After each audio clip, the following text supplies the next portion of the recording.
Bueno, en este ejemplo vamos a explicar el concepto de aceleración. Vamos a analizar la gráfica. Miren que tenemos una ambulancia que viene a 80 kilómetros por hora, como vemos aquí. Después se da cuenta que aquí hay un obstáculo y empieza a cambiar la velocidad, a disminuirla. Pasó a 60, luego pasa a 40 para poder esquivarla, esquiva el obstáculo y continúa con 40 kilómetros por hora. Todo este proceso que acabo de describir tomó un tiempo de 30 segundos. Entonces, como vemos, venía con una velocidad inicial de 80 kilómetros por hora, pasó pues después, en ese intervalo de tiempo que estamos analizando, pasó a 40 kilómetros por hora. La idea es encontrar la aceleración, ese es pues nuestro requerimiento, encontrar la aceleración.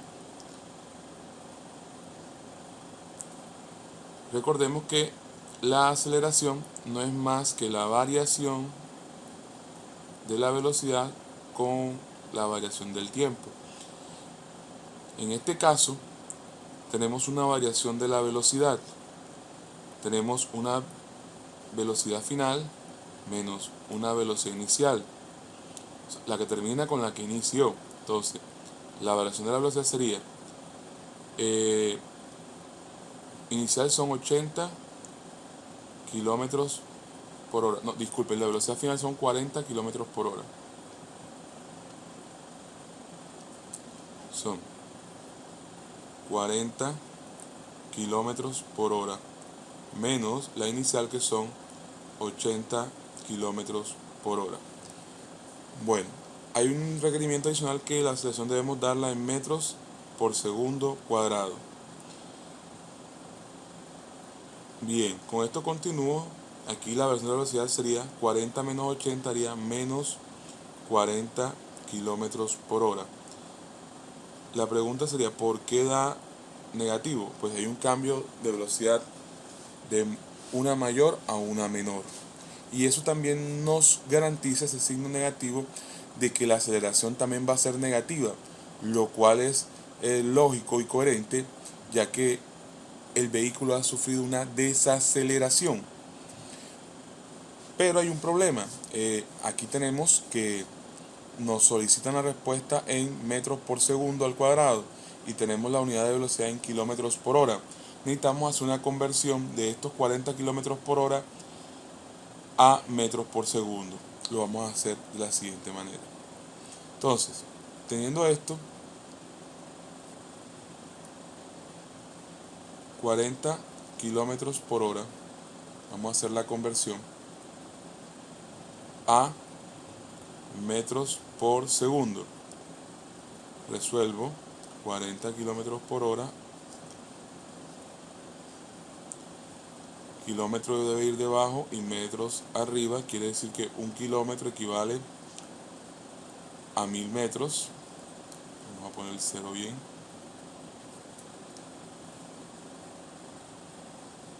A 1000 metros. Ya ahí tenemos pues la equivalencia en metros y ahora la equivalencia del tiempo. Horas está debajo, horas debe estar arriba y la unidad que necesitamos debe quedar debajo, que es segundo. Una hora son 3600 segundos. Simplifico las unidades, kilómetros con kilómetros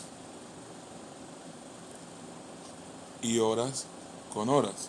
Me quedan metros sobre segundos. Entonces, al efectuar los cálculos, 40 por 1000, 40.000 por 1, 40.000.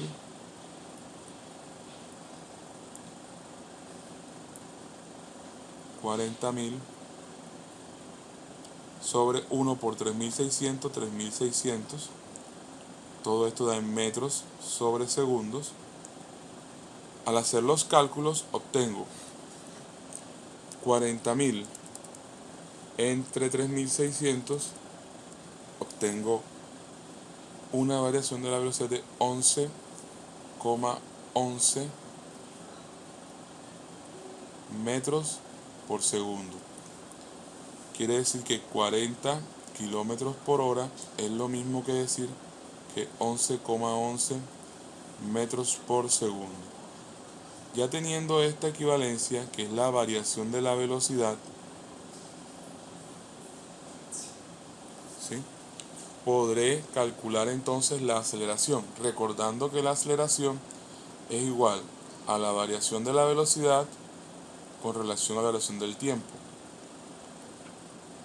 La aceleración va a ser igual entonces, la variación es negativa. Recuerden que la velocidad tenemos como menos 40, recordemos aquí, mírenlo, menos 40. Al hacer el cálculo tampoco podemos olvidarnos de ese signo negativo, entonces debemos colocarlo aquí. Sería menos 11,11 metros sobre segundo. Entre el tiempo que son, verifiquemos, nos dijeron que el tiempo empleado fueron 30 segundos. 30 segundos. Ahora, al hacer los cálculos, 11,11 entre 30, bueno, menos 11,11, la respuesta sabemos de antemano que va a dar negativa. Al hacer esta división, obtenemos 0,3703. 03 metros sobre segundo cuadrado. Ahí tenemos el valor de la aceleración que tuvo, o en este caso de la desaceleración que tuvo la ambulancia al pasar de 80 km por hora a 40 km por hora en 30 segundos. Bueno, con esto finalizamos este ejemplo.